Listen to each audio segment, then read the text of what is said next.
Hey all, this is Steve Wright, the class of 2004. I'm one of the owners and president and former brewer at Jackalope Brewing Company here in Nashville, Tennessee. The alumni office and myself, we thought it would be fun to put this video together, talk a little bit about the brewing process. I'm going to give you a virtual tour today, talk about and talk a little bit about Jackalope Brewing Company as well, and my path into brewing. So anyway, let's get started. All right, we are up here on the brew deck. This is where the magic happens. And what you'll see here, this first tank is our mash lauter tun. The second tank over there is our boil kettle. And the third tank there in the distance is our whirlpool. And beer, if you weren't aware, is made of four main ingredients: water, hops, grain, and yeast. And the process starts with the grain and water in this mash lauter tun. We're going to take a look in. You'll see a false bottom, and you'll see some rakes in there. And a shortened version of what we do is we'll put grain into here, mix it with hot water, and let it steep. And then we take the liquid from underneath the false bottom, pump it back up on top, and let it kind of percolate through the grain, getting all the flavor and color out of the grain. The sugars is also, and it's a super important step, and that is the foundation of our beer. I always think of this tank kind of as like an inverted French press coffee maker, if you're more familiar with the coffee process. The second tank over here is our boil kettle. Now, I mentioned that the beer is made of four main ingredients. The boil kettle is where the hops go into the beer. And so we'll bring everything to a boil, and there are hundreds of different kinds of hops that you can use to flavor a beer. The hops that you use can influence the flavor, but also when you put the hops into this boil kettle can also change the flavor of a beer. So a beer that has a lot of hops in the beginning of your 60-minute boil will give the beer more of its bitterness, and the hops that more go towards the end will give a lot of the flavor and aroma of the beer. This last tank over here is our whirlpool. This is a multi-purpose tank here. One, it kind of acts as a centrifuge.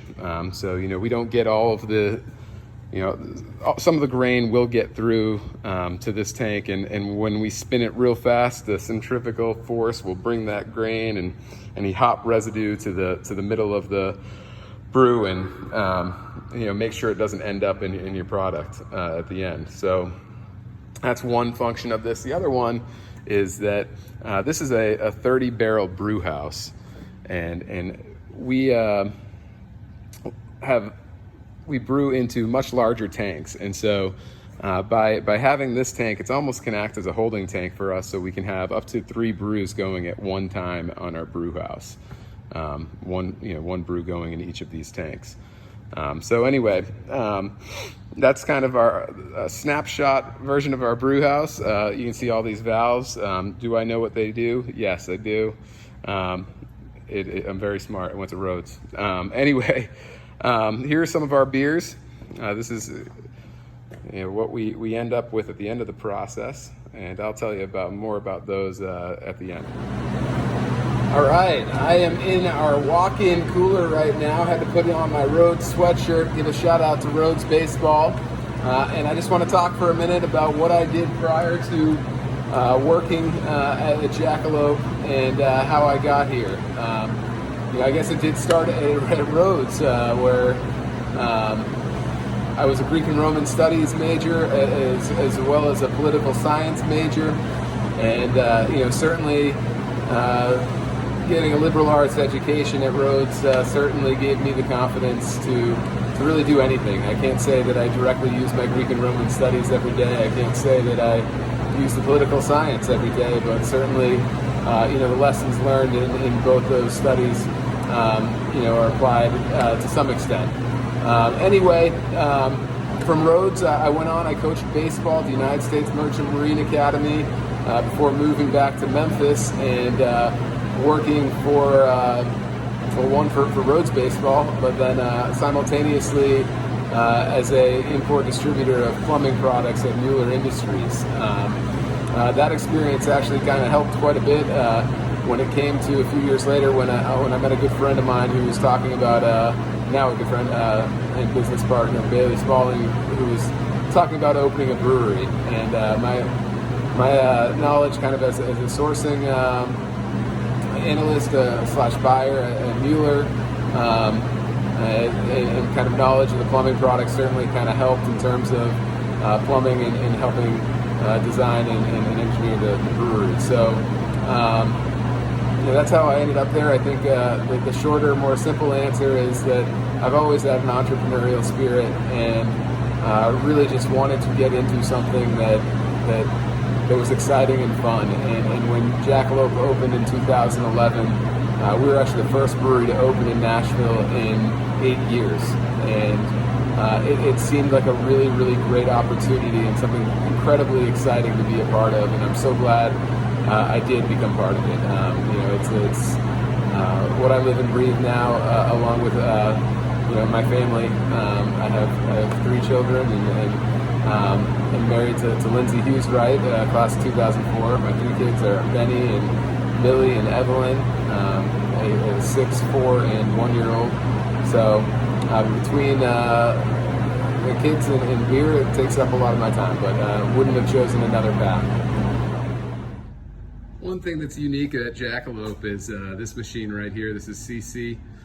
This is a machine recaptures CO2. So fermentation, when yeast is eating the sugar and creating alcohol, the byproduct of that is CO2.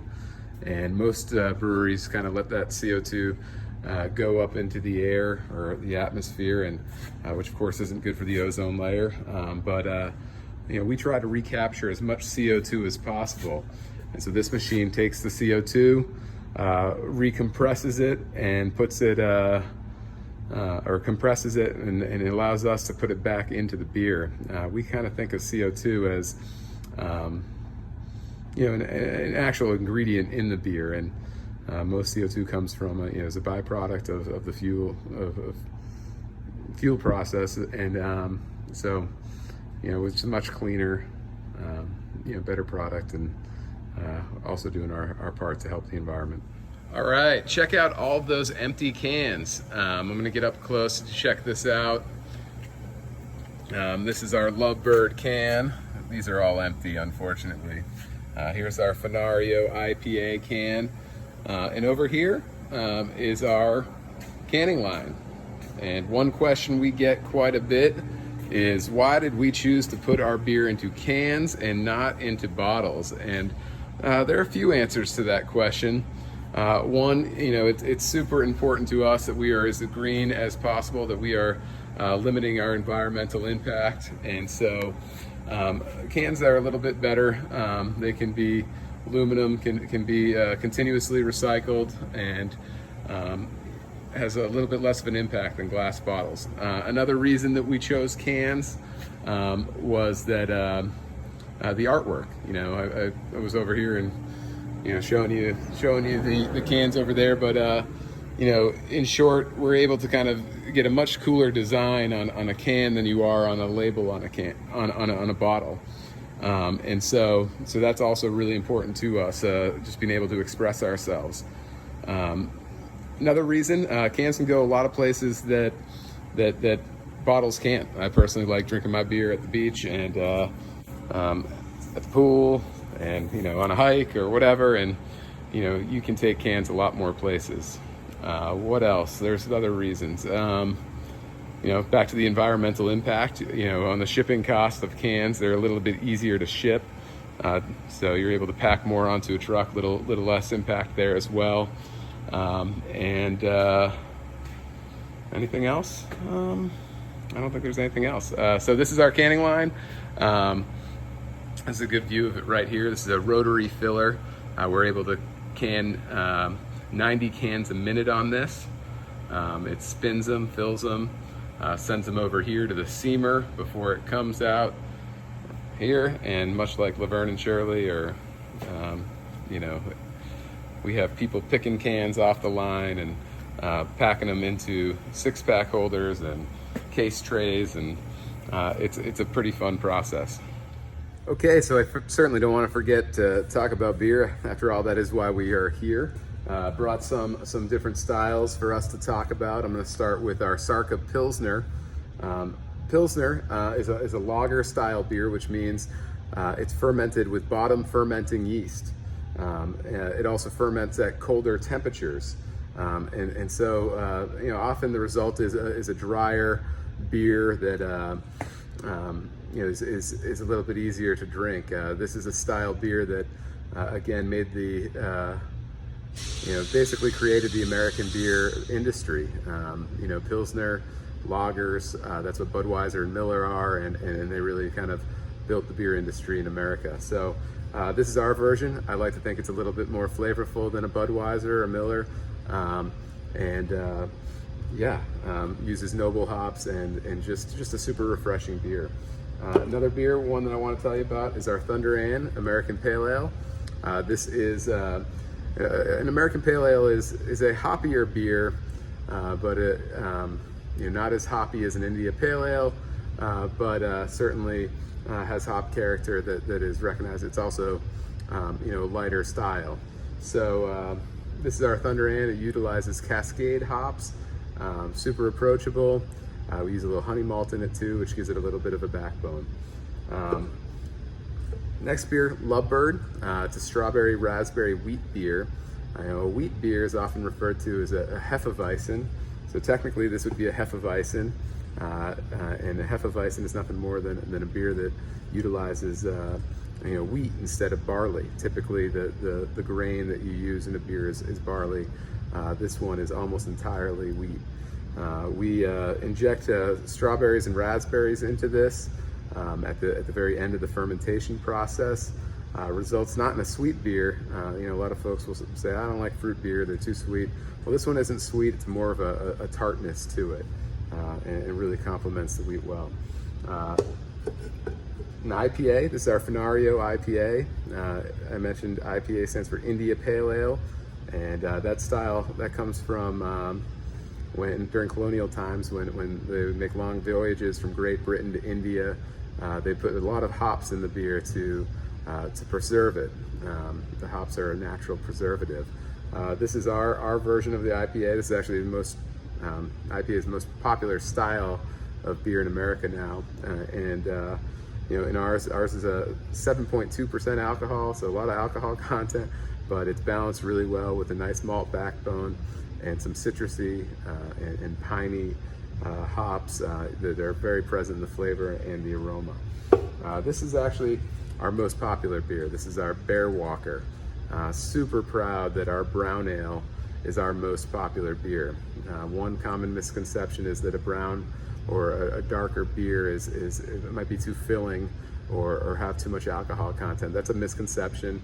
A darker beer is really nothing more than a beer that utilizes darker malts. And I think part of the success of the Bear Walker, one is the maple syrup in it, but two is that it doesn't drink heavy at all. It's a very, very approachable beer that you can have more than one of. And with craft beer or any beer, what we kind of think of is we want people to ask for another one when they're done. I have a few 16-ounce cans. I mentioned that we were kind of trying to innovate during this pandemic. We have come out with 3 new beers. The details to follow: Hazy IPA, Brew Walker, which is a coffee-infused Bear Walker, and Thunderbird, which is a hazy pale. And these are all styles, or these are all brands that we've come out with since this pandemic happened, and super proud of our team to be able to kind of innovate during this difficult time. Anyway, that's all I got for beer, so thanks. All right, well, that's all for my virtual tour today. Thanks so much to Tracy Patterson, the Alumni Relations team. This was a lot of fun. I hope when this pandemic ends that folks listening to this can actually come and visit Jackalope Brewing Company in person and take a real tour. In the meantime, please stay safe, everyone, and we'll see you at Rhodes Homecoming next year.